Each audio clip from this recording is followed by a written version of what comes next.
Hello, everyone. Thanks for tuning in today. This is Sarah Maria, the founder of Native American Artists, Musicians, and Writers.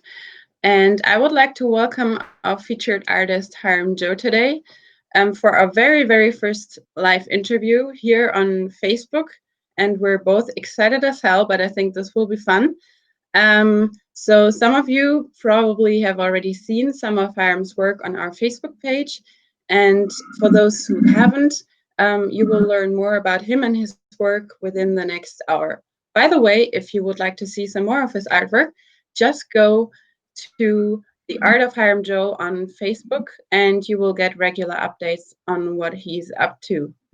So, hello, Hyrum. How are you doing today? Yeah, hello. Hello. Oh, hey. I'm doing great. I'm doing good. Excited. That's good. So, um, how did you start your career as an artist? How did you grow up? Can you tell us a little bit about your childhood, about your art beginnings, so to speak? Yeah, absolutely. I'm just gonna say that I'm really, really excited to do this, and that we were able to plan Sarah, and I think it's gonna be a fun and entertaining thing for a lot of people. It's always a fun thing to share stories and to um, be inspired by other people's, I guess, backgrounds and kind of how they climb to success and things like that. And so, um, yeah, I hope we get some viewers today and people chiming in. So I'm happy to share kind of the beginning of my career and kind of just in the middle, and then to share with everybody where I'm at right now with my career. So yeah, well, it starts on the reservation, the Navajo Reservation, a little place Mm-hmm. in New Mexico, northern New Mexico, called Shiprock. Um, I where do I start? Um, yeah, I have an artist father who I saw um, from as young as age 3. I remember, he started out as a sand painter. I did a little bit of jewelry work, and the art kind of lifestyle just runs through the family like crazy, with grandparents and great grandparents and um, I've got uncles, I've got aunties, who do art. And it's just kind of fluid. It's just something that we do as native artists. We just want to be creative. So it was everywhere. It's absolutely was everywhere. Um, and just seeing Dad, I remember he had this little. We grew up in a single wide trailer, and he in the very back room was kind of his studio. And I remember Mm-hmm. being back there and just gosh, looking around, and he had just Native American kind of clothing and attire, headdresses on the walls, and and he had all these ribbons just kind of you know I guess just thumbtacked to the walls all the way, and it was all the way around. I mean, this dude had won so many art competitions, probably more blue ribbons than red ribbons or white ribbons. And I just remember seeing that, and there was a Mm-hmm. closet that he had where he stored a lot of things. Like um, he used to hoop dance, and so there were hoops in Mm-hmm. there. There was just bags of moccasins and just Native American clothing and accoutrements. And I grew up just watching this man do art and be around art and just be so involved in creativity and just his own culture and our people. And his hair was long, and he would wear this bandana, and he would just sand paint. He would just work, and that's what he did. And he did have a side job. I believe he was. If Dad, if you're watching, you have to correct me. I believe he did. He was a stock boy at a little grocery store Mm-hmm. downtown. And like I said, I had a little younger brother who was probably in diapers at the time. But just seeing Dad evolve from that, and then eventually he was able to build a small studio outside the trailer, because he felt like he needed to get outside and just be or have his private uh, spot to work. And he just kind of went from sand painting to being a stone carver. Mm-hmm. And how that happened was, uh, his high school art teacher, after he graduated high school, challenged him to carve a piece of stone. I believe it was a little alabaster stone. He had never heard of that before. He had never heard of Michelangelo, any of the great stone carvers in Europe. And so, and this was really, really inspiring, intriguing to me. Of course, he didn't tell me this until later on. And so he took this little piece of stone, probably he could fit in the palm of his hand. He took it home. He didn't know what to do with it. He didn't even know what tools to use. So as far as I understand the story, he got a screwdriver and a Mhm. pocket knife, and he just started carving into this alabaster stone, and he was able to create and sculpt an eagle head, just the beak and the eagle head. Brought that back to his teacher, and she was just so impressed by it, and basically told him, "Hey, you have something here. There's a talent here." That gives me goosebumps just to think about it. And so ever since then, he's been a stone carver, and that's how he kind of got his career started. But I remember going down to the trading post, the local Shiprock trading post at the time. It's not a Shiprock anymore. It's in Santa Fe now. Mhm. Just there's some of you guys out there that know that. And I remember just getting in the truck and driving down to the trading post with him, and we'd show up, and he'd have 2 or 3 sculptures in his hands, and I'd kind of just venture off and go down the candy aisle, pick out a big hunk candy bar or something like that, Jolly Ranchers, and I didn't really care. I was just oblivious to what was going on. I was probably 4 or 5 years old, but he'd come out, and I would see this white guy, the guy that he sold to, the trading post guy, just kind of giving him money. And he would leave the sculptures there, and that's the only thing I knew that Dad did. He carved sculptures, took it to the trading post, sold it to the guy, and he brought money home. That was really just the gist of that. And so growing up with that and seeing all that happen, you know that fascinated me. I didn't know that you could I didn't know you could make a living off of art. To me, that was just mind-boggling. And so, but yeah, that's kind of what I saw as a kid growing up on the reservation. But at the time, I didn't feel like I had any artistic ability. Mm. I just didn't feel like I had an interest in it. Just I wanted to be with my friends and wake up Saturday mornings, and we'd walk the neighborhood and throw rocks at stop signs, and we'd walk to the store and get our pickles, and I mean, I was enjoying my childhood. I just didn't really care for the art. So that was kind of how I guess I was first exposed to the whole idea of creating art, and then my dad selling. Okay. And so, on the one hand, your dad basically inspired you to become an artist. Are there any other artists that you, I don't know, got to know during your childhood, or that you got in touch with, that also inspired you to finally become an artist and to make a living out of it? Yeah, absolutely. Uh, Really not outside the family as far as Mhm. artists inspiring me. I did see my uncles, his younger brothers. My dad was the oldest of his siblings, but my uncles, they also served as inspiration towards me too. They were the kind of the cool hit, at the time, growing up in the '80s. They'd be listening to Guns N' Roses or Ozzy Osbourne, and they too took up stone carving as well. So my dad would have a studio, and it was just kind of this whole, this family thing outside.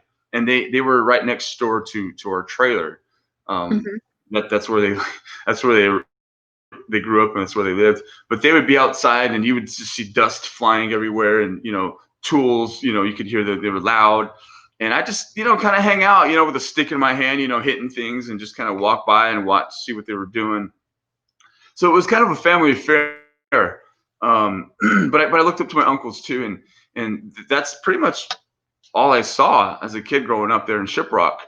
Um, but again, obviously, as I get older, I'm in school, and mid school hits, and I think that was kind of the time that I kind of felt like I had a little bit of that talent. I didn't think much of it. I don't think I was just kind of oblivious to everything, like I said. But I was kind of the guy. I turned into kind of the guy in class that everybody looked to draw pictures, or if there was a project in class. I remember one time as a fifth grader, I believe I was a fifth grader, our teacher wanted, we were working on anatomy, like bone and muscle structure, I think, and we had to, name all the scientific names, like bone marrow, or the elbow, or the shoulder blade, but there were scientific terms that we had to kind of diagram out and label, and it was a class project, and I was chosen to draw the figure, and so Oh, wow. I decided to. I mean, it was a pretty big. I remember it was life size probably. So I remember I remember being on the floor and taping different, like 3 or 4 big sheets of paper together, just tape on the floor in the hallway. And I think I had a couple buddies with me out there helping me. But in pencil, I sketched out. If you remember, if you watched WWF wrestling in the 1980s, I totally, I totally drew the Ultimate Warrior, the guy with the face paint. He kind of looked Native American. He had the long hair and the face paint, and he had just, decked out in, whatever he was wearing. Very colorful, very, very, very flamboyant, very, very eccentric looking. But anyway, I drew him, and so the students came back and they were able to kind of fill in, so I did my job. I didn't have to know or fill in any of the bones or the muscles. I just kind of sat back and let everybody else fill it in. So I remember so I was kind of that guy, I guess, growing up in school that, if there was a project like that, I was the one to draw things. But I did start selling little pencil sketches as early as maybe 7th or 8th grade for $10, $15. And that's when I kind of realized that, hey, I've got a talent here. And that's when I knew that it was natural. Okay. Like I said, I mentioned not really having an interest in art. I mean, the typical kid would ask, the dad or the mom if they were interested in something. Oh, how do you do this, Dad? How do you do that? I guess I never really did that. But the ability to draw was just there on its own. And then growing into high school, it was kind of the same thing too. I did a few drawings and kind of sold them for just a little bit of cash, but still, I didn't know that that's what I wanted to do for a living. Yeah, I don't. Did you want me to go into like college or?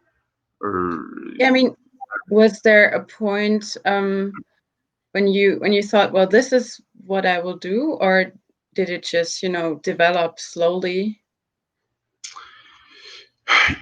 Yeah, I think it was very gradual for me. Gosh, I'm trying to think of anything else that may have happened that was significant in high school. Yeah, no, I think high school was, like I said, I had art class, and I didn't really do well for some reason. I remember the first semester I did get a C. Dad was pretty. I think I just maybe had skipped class a couple of times with friends and just didn't go. I wasn't serious. Sarah, I was not serious in high school. I messed around too much. We grew up in a small town, a really, really small town. So there wasn't much to do. We had to be creative. And of course I, fiddled a little bit around with marijuana and, alcohol a little bit, just kind of was indulging maybe a little bit too much. Mom and dad weren't too proud of some of the things that I did, I guess. And if anybody else is watching that I went to high school with, you know what I'm talking about. But yeah, like I said, I mean, I just wasn't as focused and determined and ambitious. But I think, once I graduated, I was just kind of glad high school was over. I mean, obviously I was going to miss my friends, and I had some great times in high school. But I kind of wanted to, I really, really looked up to my high school football coach. And he was our football head coach. And I believe, Coach Kaywood, you're going to get mad at me if I don't get this right. He may be tuning in. He was also, I know he taught Navajo history. He may have taught like U.S. history too. But I loved history. I loved sports, and I loved art, and just had a fascination with that. And I thought maybe I could do what Dad. I'm sorry, Dad. I could do what Coach wanted to do, and because it's inspired me on the football field and off the football field. And I just thought, okay, I got to figure something out here. I love history. I love football. No better way to maybe start working my way to be, a football coach somewhere, and then history, art teacher, or I'm sorry, a history teacher. And so I thought that's what I wanted to do. So my best friend at the time asked me to move with him and attend Mesa Community College in the Phoenix area here in Arizona. And I felt, okay, all right, this is a good dude that has a good head on his shoulders. He's got drive and ambition, and I think he'd be a good person to kind of buddy up with and to kind of encourage each other. So I came, I moved down to Phoenix and started attending classes, and I thought, okay, well, I need an elective. I had all the general studies, all the courses, I signed up for and registered for, but I had a an elective, what do they call it? Lost my train of thought. So I thought I would do drawing 101.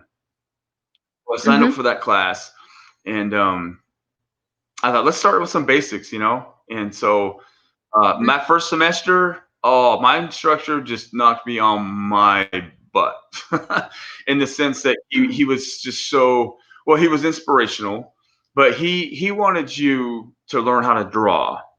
And he was a good artist himself. But I took that class, and I thought I went into the class thinking that I was a good artist, I could draw really well. There was about 15 other students in the class, and I was blown away. I was probably ranked 13th in the class, talent wise. Yeah, I was humbled really, really quick. But the man, the instructor really, really, really laid it down, and he was serious. And if you weren't serious, I remember he made fun of somebody's drawing in the class, and I remember the person never showed up again. Like he was determined to. I mean, it was drill sergeant style. I mean, he wasn't messing around. So I immediately, was able to grasp and I guess adjust to that. And by the end of the semester, I think mid-semester I was about like maybe a B minus, and then by the end of the semester I ended up getting an A minus. And in my final, I did really well. And but I remember him telling me at one point, we started to build a relationship, me and my instructor.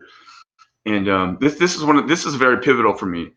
And if the man hadn't said this to me, I don't know that I would be an artist full time and doing what I'm doing and have my career. So at the end of the semester, he just kind of took me aside and said, "Hey, Hyrum, you're a good artist, and I think you'll do well one day. This is what you need to work on, okay?" And he would point out my drawings and lay it out. And he just became really nice all of a sudden. But yeah, no, his name's Jim Garrison. For anybody, I don't know anything. I would love to catch up with him. If anybody knows Jim Garrison at Mesa Community College, yeah, let me know. Comment or something. Let me know that he's still out there. But anyway, but he kind of pulled me aside that day, and he said, Hyrum, if I'd really like to see you pursue this, but you have a lot of work to do, but I think you have the ability to have success in an art career. And nobody had ever said anything like that to me before about anything, about school, about just anything about being successful. And of course, I was this little 19-year-old kid, and that was the point where I guess I just kind of stopped going out on weekends so much with friends, and I found myself in my apartment drawing and painting and sculpting and drawing, and I remember opening my window. It was a Friday night. I set up my easel. I set up my lights and everything. I had my board and my paper, and I remember just blaring, like turning up the stereo. Like I said, Guns N' Roses would be on, Def Leppard, whatever. And I remember I was smoking cigarettes at the time, and I would have a little puff, and then put it right by the window so it would go out. The smoke would go outside, and I would just draw. I would just draw for hours. It'd be 3 a.m. in the morning, and I'd have 2 or 3 drawings done by then. And then I'd get tired, crash. I'd get up in the morning, get a quick breakfast, and this is, I guess you could say that my art teacher was really the person that helped me gain this unique passion for artwork. I mean, Mm-hmm. I had my dad. You asked about my dad. Obviously, I had him as a reference. I had him, show me kind of like what it was like to be an artist and to raise a family. Um, and I was able to see his beginnings. But I guess in a way, it's kind of like, it's kind of like growing up next to a national monument, but you kind of take it for granted in a way, like you never go, right? I Mm. mean, there's ruins right where I growing up as a kid. And I had never been to Mesa Verde. At least I don't remember going to Mesa Verde as a kid. I didn't go until I was an adult. I took my kids there. Um, Mm. Places like that. You know what I mean? And it's just like, oh, Mm. it's right there. I can go anytime I want to. And so maybe I'm sorry, Dad. Maybe I took him being an artist, for granted. But to have, to move away to college and then to have this experience with this art teacher and then being in this new environment, not knowing anybody, you're kind of scared as an 18, 19-year-old kid right out of high school, trying to get on your own, trying to grow up, trying to be an adult, trying to figure out what the hell you want to do, for a career. That really helped in a way. And so, Mm-hmm. so anyway, I built this friendship with this instructor of mine, and I remember taking a couple more drawing classes and then a painting class from him, and we really really bonded. I felt like he saw not just the talent, but my growing desire to want to try Mm. to pursue that, and as a coach, as a teacher, as a parent, I think you have your students, you have your players, and you kind of just connect more maybe with those kids that have that hunger. Does that make sense? Yeah. Um, so I mean, I had the opportunity to coach youth sports. I coached my kids, and I saw that with kids, with players that just, they were determined. They wanted to work a little bit harder. They were a little bit more determined. They showed up to practice a little bit earlier and wanted to stay and keep playing. And that excited me as a player. So maybe that's kind of what it was with my instructor at the time. So I think that's when I decided, telling myself, Hiram, I think maybe we should let go of the high school, wanting to be a high school football coach and a history teacher, and I think maybe this is your calling. And I just, I started to see my drawings start to evolve and get better over time. And of course, the encouragement was helping from friends and things like that. And I just, I didn't have a problem staying home on Saturday nights because I wanted to draw, and Mm. friends thought that was weird. But that's what I was doing. And so so I would say in college at 19, 20 years old, yeah, that was kind of when I decided that I wanted to be an artist. Okay. Wow. And if we now I know move that was a into your, huh? lot. That was a Sorry? lot, I know. Well, we're here to hear your story, so that's great. Um, and now let's move a little bit into your workplace. Where do you usually work? What kinds of materials do you use? And what are your tools? Can you tell us a little bit about that? Yeah. I was trying to figure out before we started, Sarah, I was trying to figure out a way to kind of show. So I got my easel right here. I got my work area Mm. right here. Um, I don't know if I can do that. Maybe I can try. Let me. I Okay. do. I do have a few. Sorry, I do have a few examples of work here, that I can show up, and probably most of them, Yeah, that would everybody be who's great. my Facebook friend on Facebook probably already seen these. So I'll just kind of hold that up. So this is I'll just kind of scoot to this side. So this is a graphite and watercolor drawing that I did, Mhm. probably about 2 years ago. Um, and my model here is actually a woman named Jana Yellerman. I should have told her that I was gonna show her drawing. But anyway, so yeah, I don't know. You're getting a little bit of reflection on that. Here, maybe I'll just tilt it, kind of. So I I don't know think if you that's can fine. see. There's a little bit of watercolor that I kind of put in her pendant here, and then her turquoise necklace, and then her earrings Mhm. here. Um, so that's one example of one of my pieces. Uh, got them here. And this is an oil painting that I'm working on right now. Can you see that, Sarah? Is that okay? Yeah, yeah. Maybe if you move it a little closer, we can also see some of the Okay, details. yeah, these are some smaller pieces. But Okay, yeah, so that's a great. Hogan style trading post right there. And Mm-hmm. then you can see there's a Navajo woman kind of carding wool with a baby in her other arm. Mm-hmm. And then you see some rugs there that they've done, and that's probably maybe a sister. Uh-huh. She's doing some weaving there. You can see some more rugs in the background over Okay. kind of like a shade house. Mm-hmm. Yeah. So yeah, those are so that's just two examples of my work. I'm Okay. sorry, I don't have more.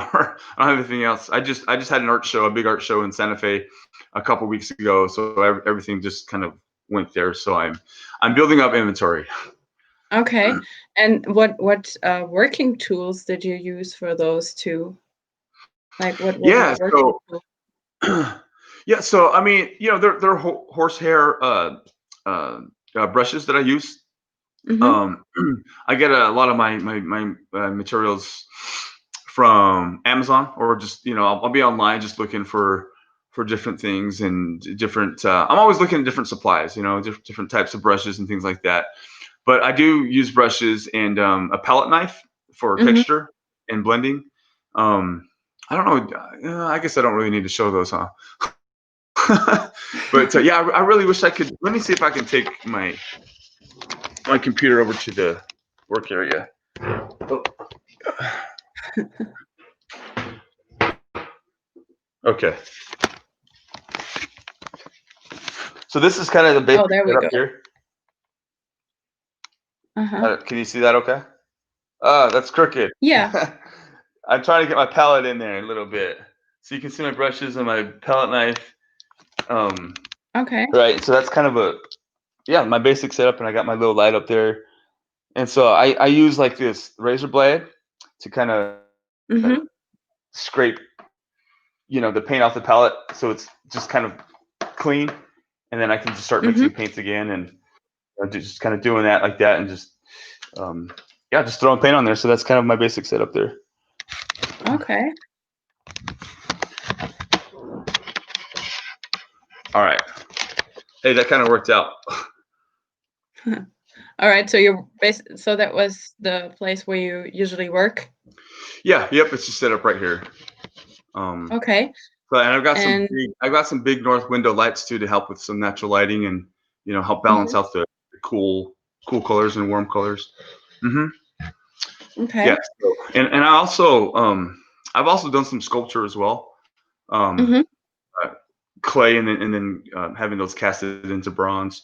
I've done that in the past. I'm looking to start another sculpture soon, Mhm. and I didn't plan on really saying anything about it, but I guess right now would be a good time, as good as any other, to make a little bit of an announcement. So yeah, I'm starting a stone. Or I'm sorry, a new bronze sculpture of Geronimo, actually, and it'll be Oh, one of the wow. last times he's ever sat and rode a horse.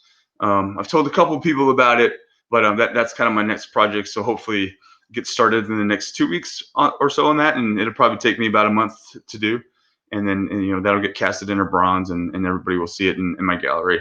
So I'm excited for that. So look forward to that. Well, now it's out there. Now everyone knows. Yeah, I know. No taking that one back, huh? No pressure. So, and when you're working, you already said that you listen to Guns N' Roses. Are there any other bands that you listen to, or do you also sometimes work in complete silence, or is that a no-go for you? Yeah, absolutely. Gosh, yeah, my playlist is just like anybody else's. It's so long. I mean, I've dove into a little bit of classical, actually, some classical music. When you're Oh, wow. painting, oh wow, I've never done that before, and I had a friend recommend it. Man, I can go hours and hours and hours painting the classical music. I never thought I'd ever do that. So yeah, I mean, I've got Bob Dylan right now, probably on my playlist. I've got Blink 182. I mean, gosh, you name it. I listen to I'm just like you, Sarah. Probably, I listen to everything and anything. I listen to Good. country music sometimes. Eminem probably at the top of the list right now. I got some old school hip hop. Wu-Tang Clan, Snoop Doggy Dogg, some of the music that I grew up listening to. But I guess I've got to have the music though. It stimulates the mind, and I think a lot of artists are the same. Mm, So if I'm getting ready for a show, probably a lot of Eminem, maybe okay. some Metallica. I mean, there's times that I'll literally be at my show, right? So I'll drive up to the gallery from my Uh-huh. hotel, and I'll park right outside the gallery, and I'll blare Eminem and just sit there and just rap along to what he's going with, and I'll do that for maybe one song just to kind of get the adrenaline flowing, and I'm pumped up to make some sales and meet new people, and I'm just trying to get myself mentally prepared. I know that's kind of weird. But I'll do that at times, and I'll turn it off and I'll be ready, and take a deep And breath and pump my. then everyone knows that you're there because they heard Eminem outside. Oh, the music. Yeah. Hopefully not. Hopefully it wasn't too loud. I don't. Sometimes I don't like people knowing that I listen to rap music, but I still do. Okay. Not everybody knows. And what kind of themes do you focus on, or what kind of themes would you like to paint that you haven't painted yet? What is your focus, basically? Oh, Sarah, that is a really really good question. Um, well, it's kind of something that I want to do in the next 10 years. So I've done what I have done with my art painting Native American people, my people, and I always will. But one thing that I've always really, really, really, really wanted to do, and I've kind of done it, I guess, already once. I want to travel to different countries, Mm-hmm. and for anybody who knows me, well, I'm a very, very, very cultural person. I want to know about your spirituality and your religion. I want to know about your language and what you believe in. Do you believe in a God? Do you not believe in a God? What gives you strength, right? Mental, Mm. physical. Uh, and I just love meeting new people. I want to get out there and just be inspired by not only the other artists, but people who Mm. dress a certain way, very flamboyant, colorful, outfits, and I want to see different dances and things like that. Um, and I'd like to paint those people if I could, in a respectful way.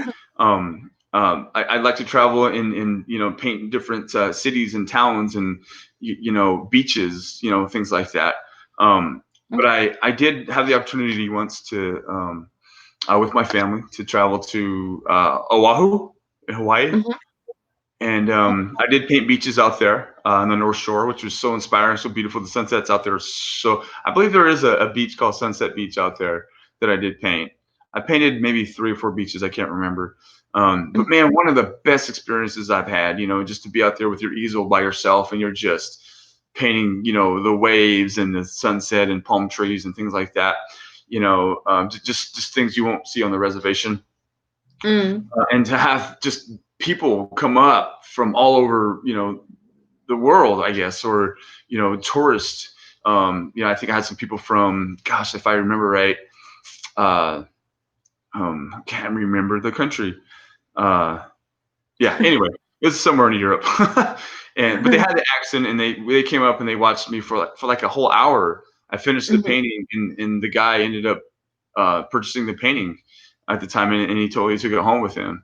Just I got a chance to meet somebody from completely different country, and just have that connection. But in the same trip, it was probably within a couple of days.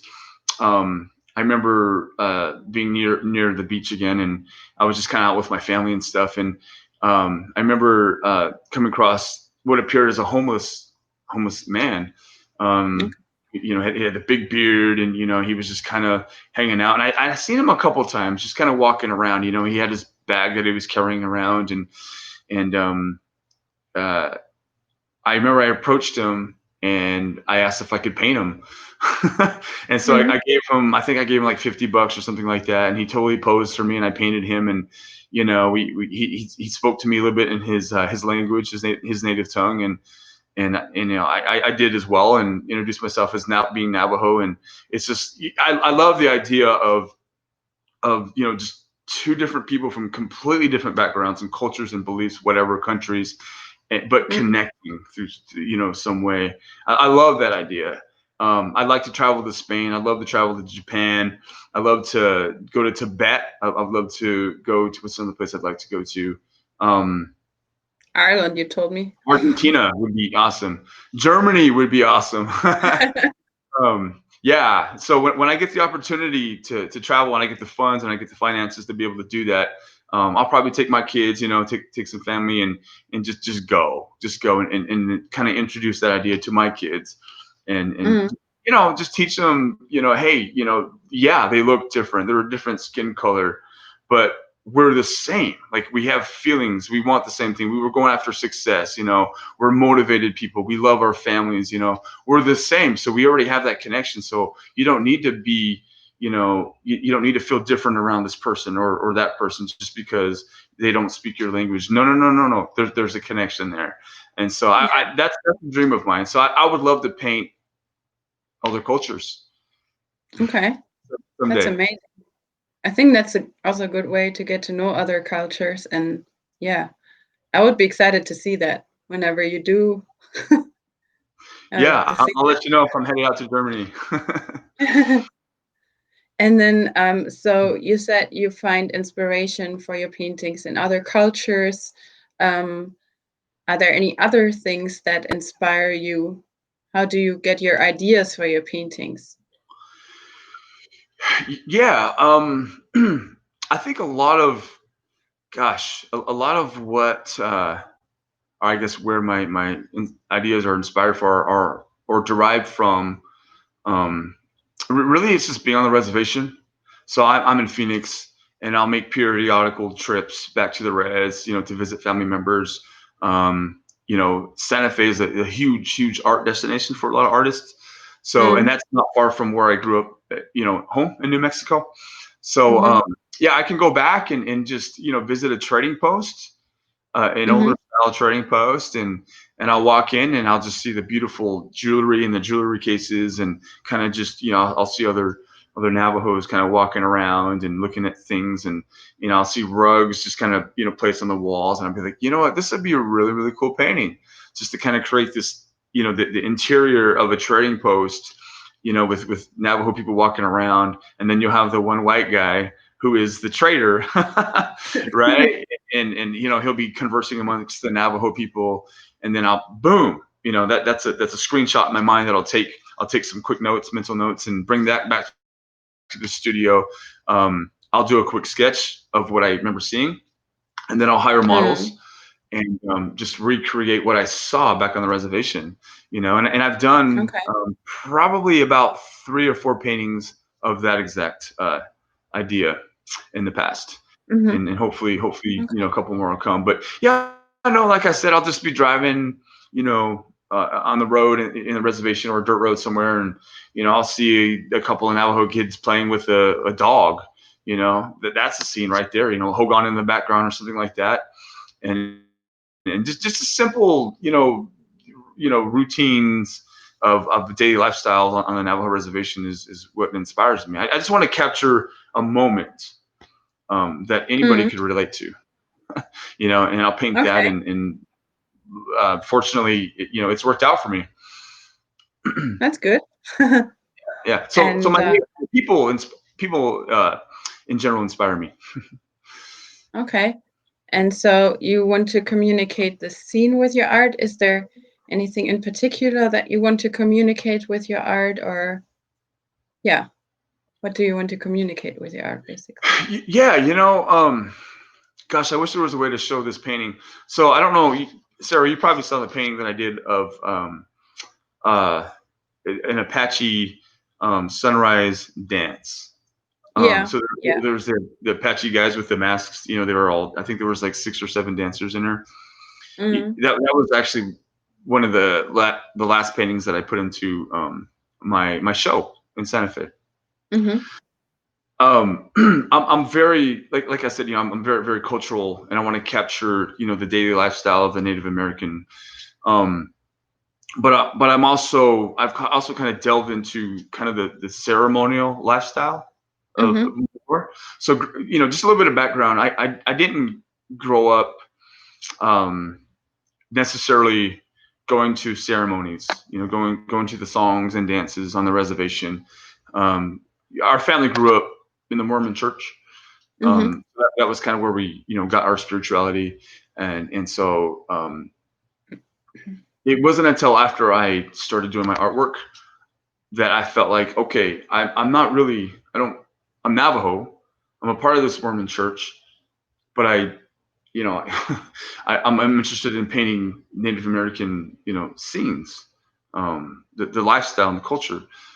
So I thought, okay, well, I don't really speak a whole lot of Navajo either. I think it's time to really delve more into my culture and maybe, you know, ask, you know, my grandfather or my grandmother, um, you know, more about us, about our culture. You know, they're fluent Navajo speakers, and that's kind of one of the things well, kind of one of the first things that I did before I Mm. started to become a full-time artist. So drove out to Grandma and Grandpa's place on the res and just started having questions after questions. You know, what do you know about the long walk? You know, how do you say this in Navajo? You know, and Grandma would kind of, you know, look at me funny and kind of give that smile, like, okay, Hyrum finally wants to be Navajo. He's finally interested in his own culture. You know, I kind of went through that a little bit, but yeah, you know, that was another turning point for me. I think in my life is I really just was drawn to that. You know, I wanted to learn more. I wanted to speak a language more, and so I got into more of the ceremonial lifestyle. I started attending the songs and dances in the ceremonies there when I could on the reservation, and Mm. so my Navajo did get a little bit better as time passed, and I felt more comfortable with my identity, I guess. So I kind of Mhm. had the Mormonism side, and then I had the native side, you know. And I know a lot of you know members of the LDS Church probably can relate to what I'm talking about now. So you Mm. have your culture, and then you have your Mormon side. You know, it's kind of a Mm. weird place to be in, maybe a little bit. But anyway, yeah, no. So I started doing sweat lodges, participating in that, and just really loved and just wanted to, you know, continue to be. I mean, that's another place where I got a lot of my ideas too. Was in the sweat lodge. You know, to hear, you know, the medicine man sing. You know, to have him teach there, to speak Navajo. And just to hear that drum, boom, boom, boom, boom, boom, boom, you know, and him singing, and I'm just sitting there, and it's so hot in the sweat lodge. I mean, probably up to 130 degrees, and I'm sitting there thinking, God, you know, it's so hot. I'm thinking I want to get out of here. I need water, right? Mm. And then the native side kind of came in and was like, you know, intuitively speaking, Hiram, no, no, no, no, no, no, you're doing it the wrong way. Um, you need to stay. Those rocks, it's hot. It's that hot in here for a reason. Um, this is healing. This is where you need to be. Stick it out. You'll be fine. And so, as hot as it was, I just felt like, you know, okay, I need to toughen up a little bit. And so the heat and those rocks were talking to me. The Mhm. you know, the heat was present with me and everybody else in there, and the heat really was the teacher. And so what I learned from that was, and just this came to me on its own. I immediately thought, okay, yeah, it's hot, but there are things outside the sweat lodge that's even, you know, tougher to deal with. And there Mm. was a time where I was going through a divorce, um, and that hurt. The divorce hurt, but the rocks, it wasn't as painful as my Mhm. divorce was, right? So you know, in essence, it was really the heat that humbled me. It taught me this is going to be okay. If you can get through this, you can get through anything else out there. Um, and then also the teachings from the medicine man, was great, and I had my opportunity to kind of speak. But what I learned from that experience was, if you've got the four elements in your life, you got water, you got fire, you got wood, you got stone, you got the earth. That's all you need, because you got the fire to keep you warm, right? You've got water to keep you alive. You've got the earth to, we've got plantation, we've got, you can grow food, we can eat. And then you got, wood and stone to keep you, to have you sheltered. I got home because of those things. And I thought, if you have those things, that's all you need. That's what I learned in the Sweat Lodge from the medicine man. I thought, gosh, I've never heard this before. But anyway, I'm kind of going off a little bit more on the tangent from your original question. And so, but going back to painting this Apache crown dancer painting, I really kind of wanted to, I guess, in a description for the painting, rather than just telling about what the painting is about. I wanted to kind of send a message to anybody who saw the painting, to the world, you could say, with everything going on with the riots, with the racism, with the fight between, Black Lives Matter, with police brutality, with our president of the United States, with Democrats and Republicans. I mean, you're on Facebook, Sarah. You see that stuff. I'm sure you see what's going on in the United States. With the pandemic, the virus. Everybody just kind of, is turned against one another. Even family is turned against each other, because one person believes in this, one person believes in that. And I did actually have an opportunity to explain what my message, was intended to be with creating this Apache dancer painting at my show in Santa Fe a couple of weeks ago. And as I was doing this painting, in my mind, I was thinking, you know what? By going back to my roots, by going back to my culture, and doing this painting, and kind of just telling myself what this is about. What is this particular dance about? Well, it's about love. It's about blessing. It's about community. It's about relationships. It's about helping somebody else. It's about uplifting, right? A group of people. It's about living in a way that's in harmony with the great creator. And I thought, as I was doing this painting, I completely became oblivious and just forgot about the Facebook wars. I believe in this, that, and yeah, you don't believe in this. All the contention that you see on Facebook with politics, that left my mind. And I thought, I am just so engulfed in this painting. And I was thinking, you know what? if everybody just kind of went back to and thought of their roots and how they grew up, where they came from. Didn't matter if it was in Scandinavia or Hawaii, right? If everybody just kind of, like, I just burned sage the whole time I was painting this. And I thought, you know what? Doing what I'm doing right here, whatever's said on Facebook doesn't bother me. It doesn't affect me negatively. I don't feel like I need to come back at this person and say, oh, no, I'm right, you're wrong, and have an argument, And I was just feeling, you know what? If somebody in Ireland just picked up a bagpipe or put on, some Celtic music or something like that, back to their own roots, would they be feeling the contention? Like, no, you wouldn't. Because if you can go back to your roots and just, kind of just maybe relive your culture in a way, in a sense.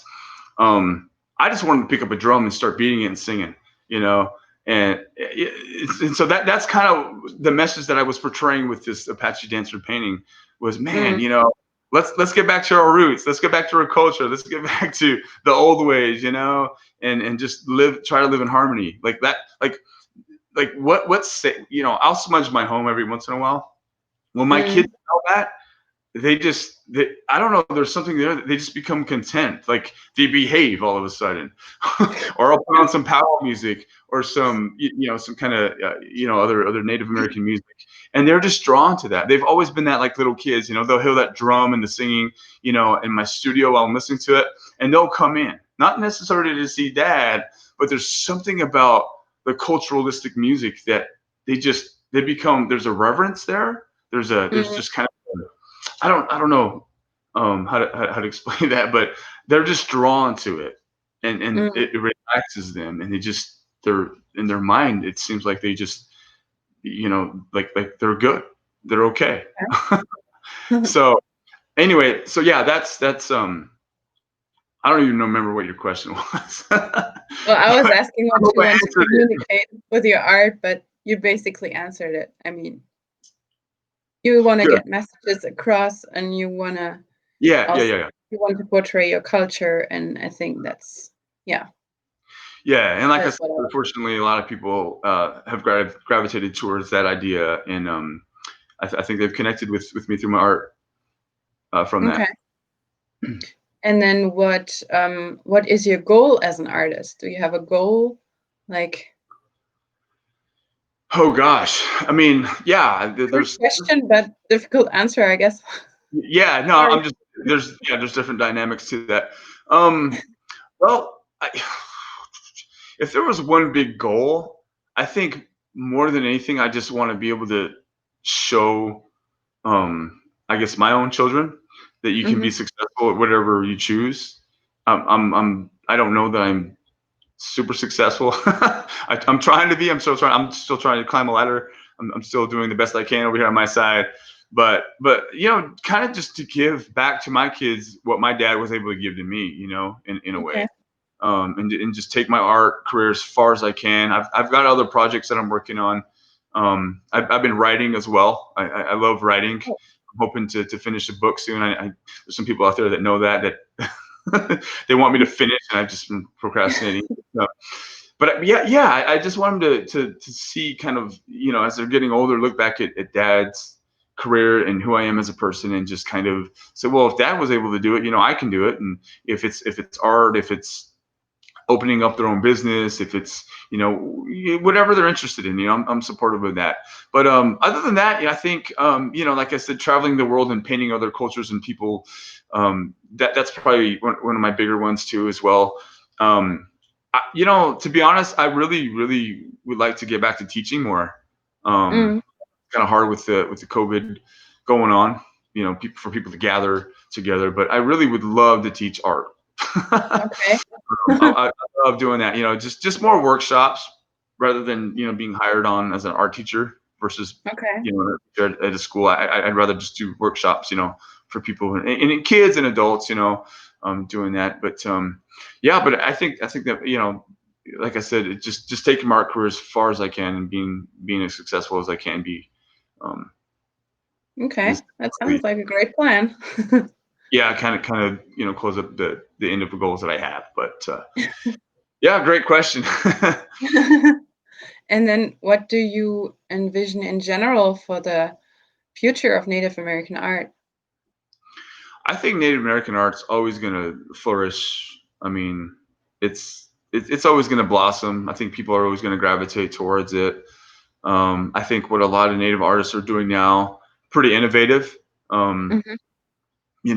my artist buddies are, they're always taking their painting or sculpture to the next level, and that's a good thing because we can always not so much spin ideas off of each other, but more just be inspired by each other.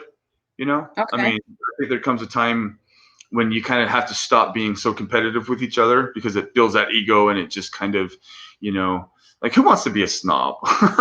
Like, come on, man, let's come together. We're doing the same thing pretty much. We're trying to raise our families and, let's support and encourage each other and just be friends, type of thing. But yeah, no, like I said, I think they're putting a lot of good artwork out there. There's a lot of good stuff and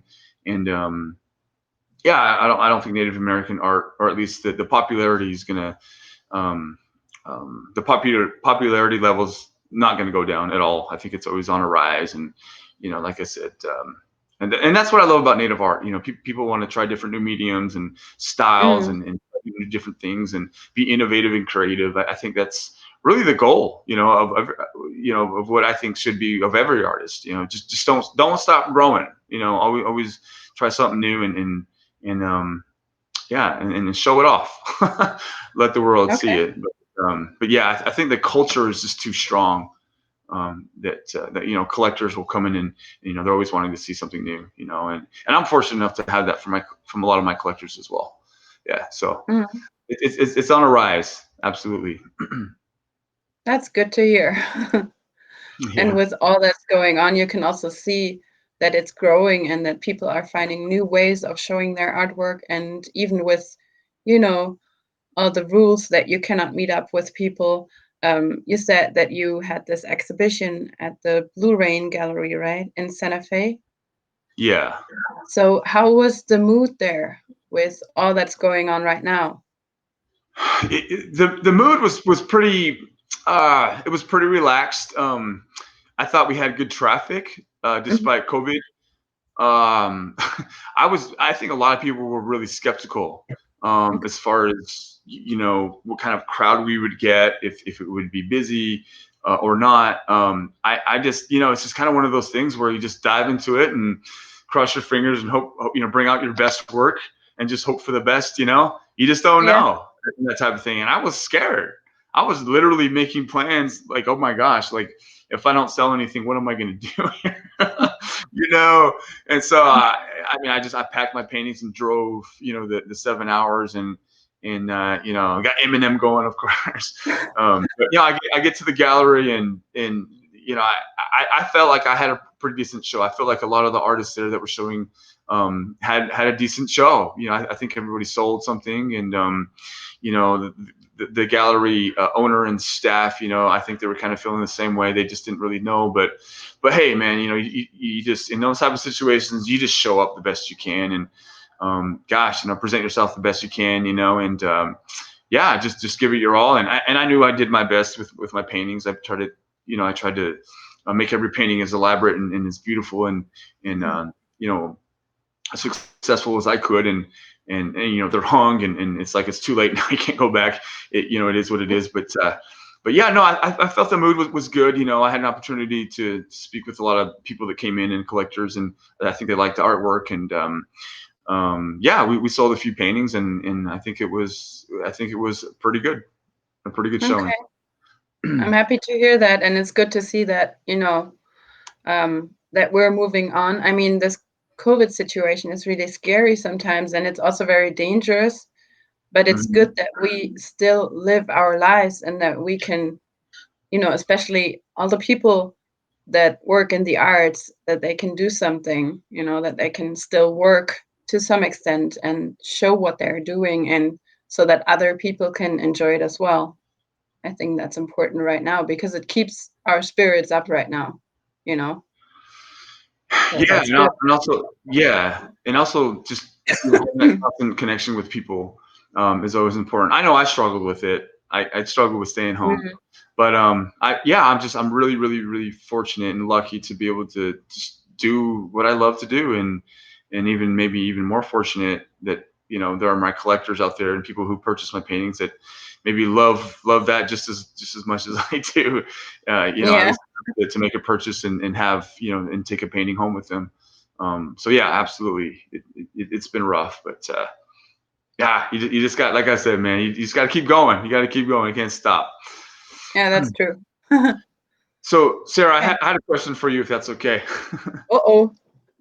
Now I'm For scared. our viewers here. um I know that some people are probably wondering who is this, like who's this Hiram guy, or who's this Sarah girl. So we connected through Facebook, obviously. And you have your Facebook page, Native American artists, Mm. musicians, and writers. Um, uh, I had no clue who you were or what you were about. But I think what I did was I visited your Facebook page and saw that you were posting a lot of artwork by artists that I knew. I thought, okay, all right, that seems pretty safe, pretty legit. And so I don't remember who reached out to who, but we inevitably we started talking, and you posted more than several of my paintings on your page. And but one of the questions that I had, and I think some of what the viewers maybe they would want to know too, is why you became so entranced and engulfed and interested in Native American artwork and in culture. Living in Germany, you know, eh, um, but you've just become kind of really just accustomed to and fascinated by the Native American people and their artwork. How did you come about that, and why? Well, I've always been interested in other cultures and especially in indigenous cultures ever since I was a child. And well, when I was about, I don't know, 7 or 8 years old, I don't remember exactly when the movie came out, but Pocahontas, Disney's Pocahontas, I'm sorry, Yeah. but it was a big deal in Germany too. And I saw the movie, of course, because my parents, they took me there. And after watching it, I was like, okay, there has to be more to this. I mean, I enjoyed the movie at the moment, but I was always a child that asked questions, lots of questions. And so what I did is I went to my teachers and I asked them, hey, can we talk about this a little more? I want to know what this is all about, what the historical perspective here is, and what are indigenous people's lives like today? You know, Mhm. what do their lives look like? And all they said was like, well, I'm sorry, but we don't have time for this. It's not on our school agenda. It's not on the program. And of course, I was disappointed, and I let it go for a few years. But then, when I came to university, when I started studying English, um, I remember one of the first sessions in American literature, we talked about Native American cultures and Native American literature. And I was like, oh, wait, I think this is a way to find out. And I started to dig into this, and we had this really big library at the university where I read through all of the, novels that they had there written by Native American authors. And they answered a lot of my questions, of course not all of them, but this is how I got in touch with Native American literature. And I was always the one who, no matter what the seminar title was, I always found a way to find a connection to a novel written by a Native author. So Mhm. some of my fellow students, they probably thought I was a little crazy, but anyways, they always enjoyed listening to the presentations, so Yeah. it couldn't have been so bad. And I always usually wrote papers in Native American literature too.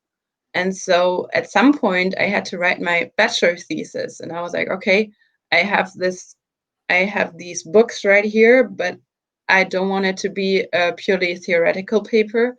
And so I traveled to Cherokee, North Carolina, to do some research at the museum there, and to look at the exhibition and everything, and to maybe get in touch with people and talk to them. And I was lucky enough because there were some wonderful people there, also tribal members of the Eastern Band of the Cherokee Indians. One of my closest friends, he's from there, and they taught me, or they told me a lot about their culture, and they also showed me some of their art and their music, and I was really fascinated by that. And at the same time, I was shocked that I've never heard anything about that at home. I only Mhm. learned about it because, I dug into it. And so when I came back home, I browsed the internet for other Native artists from other tribes and musicians, and also authors.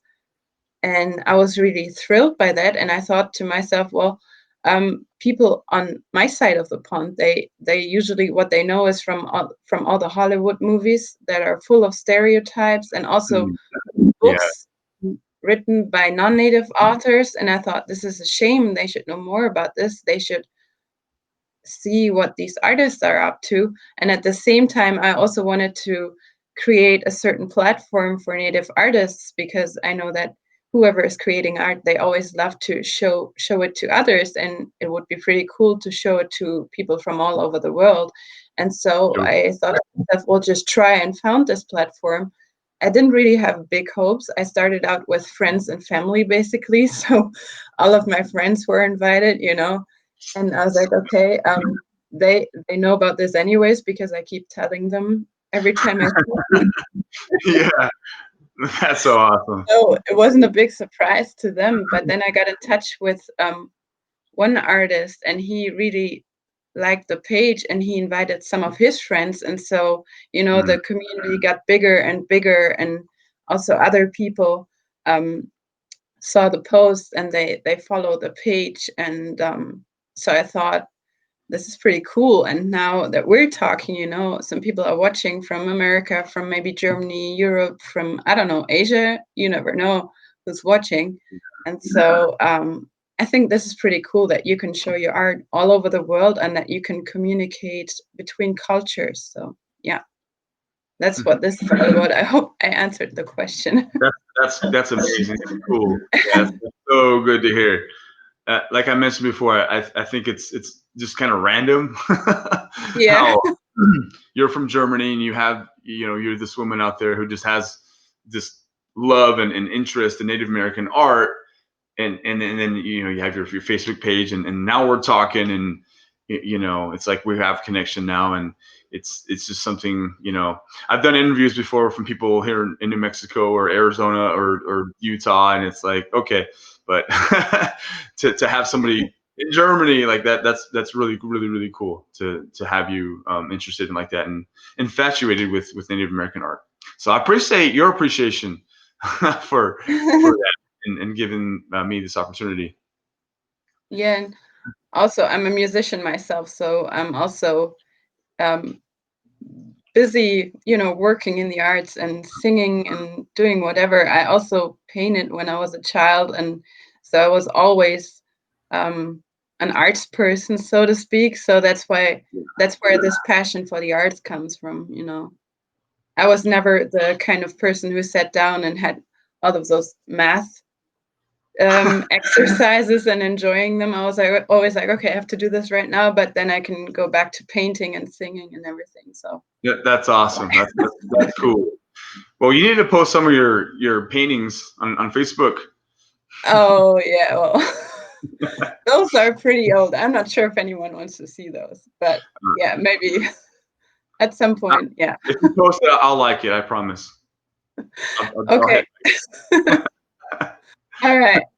But before we finish and before we say goodbye, there's one more question for you that I have. Okay. Um, is there any, I don't know, any special moment or experience in your art life that you would like to share with us before we finish? Oh man. Uh, yeah, there's more than several. Gosh. I think I think maybe another pivotal moment in my career. I felt like came from a lot of like bravery. Hmm.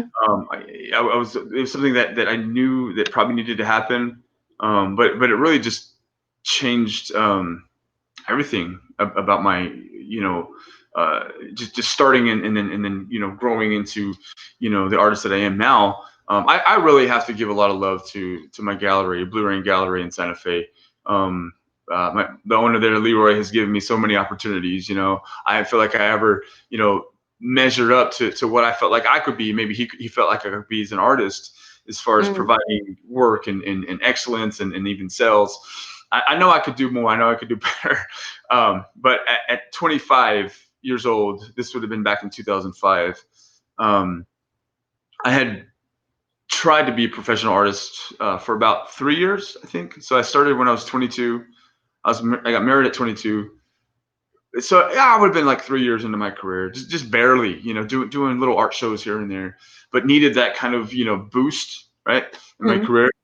And so I remember I was painting late one evening, and it's probably around midnight, and I was just sitting in my studio, and I was looking through art magazines, and I remember I was trying to find the one gallery that did advertising and promoted their artists, right? And so as Mm. I flipped through these magazine pages, I'd see different galleries doing advertisements, and I think it was Southwest Art magazine at the time. Mhm. Uh, anyway, so I kept seeing the same gallery over and over, and it was Blue Rain Gallery. And I was like, man, these guys are really promoting the hell out of their artists. Like, what do I got to do to be in one of these pages in the magazine, right? That was one of the biggest goals that I had, and I just wanted to be a part of that. So I remember contacting the gallery several days later, and at the time they were up in Taos, New Mexico, and my wife at the time, I remember telling her about it, and we were excited. And I think I asked the guy, whoever answered the phone, I asked him, so I'd like to be part of the gallery. How does that work? I had no clue. And so we said, yeah, no, you can just come on in and bring your paintings, and we'll take a look, and we'll just go from there. So we made the trip to Taos, New Mexico. And I remember showing up with 3 original paintings, and I had 2 on one side, 1 on the other side, and kind of just, I probably had like my portfolio in my mouth, carrying everything in this gallery, and I had my wife, and I believe we had 1 kid no, maybe she was just expecting with her first child. I can't remember. Anyway, no, we had at least 1 kid. Okay, so yeah, so I had my little family in the truck waiting. Dad's trying to, get his art career going, and walk into this gallery. And it's this beautiful, elaborate gallery, and I'm just so feeling out of place. Like, what the hell? Like, I almost just want to walk out of there. I'm not worthy.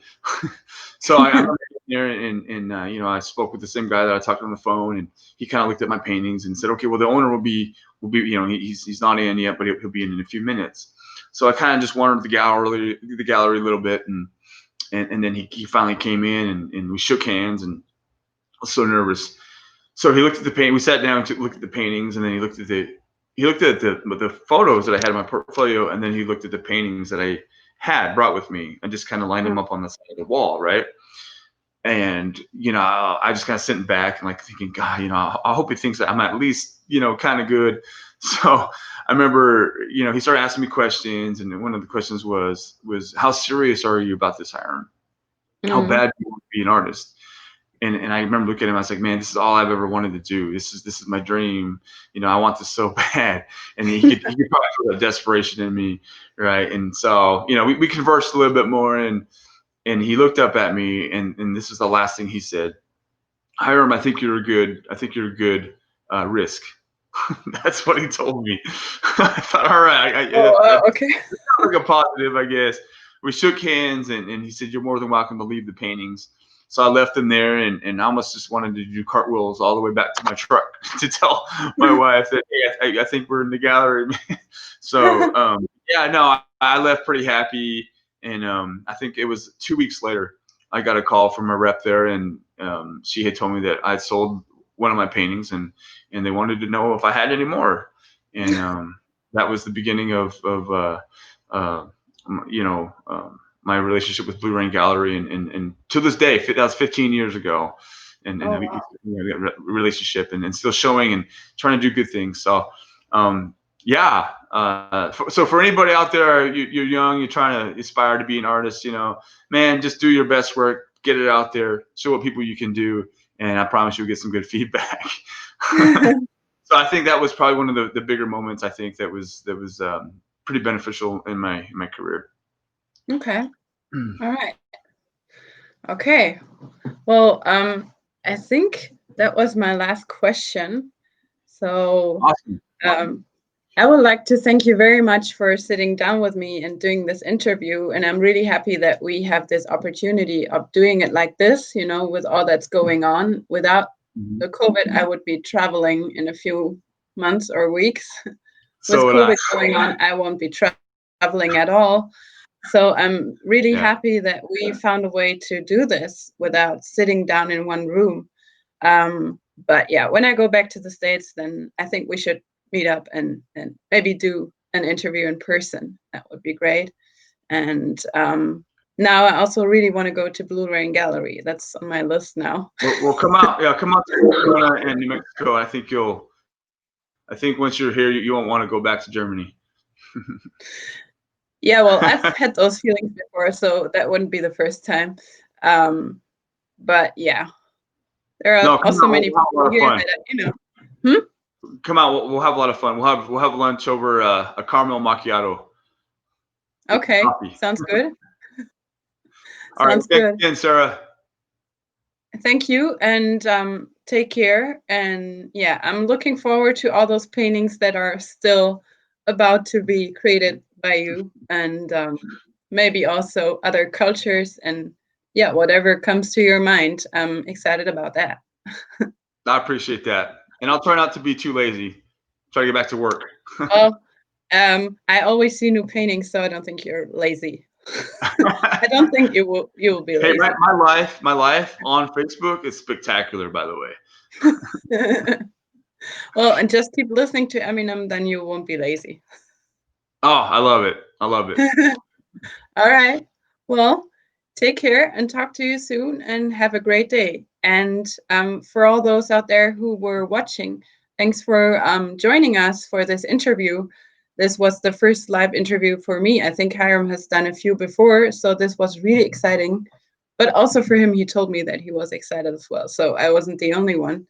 But we really enjoyed it. And we were happy to see that some of you were following along.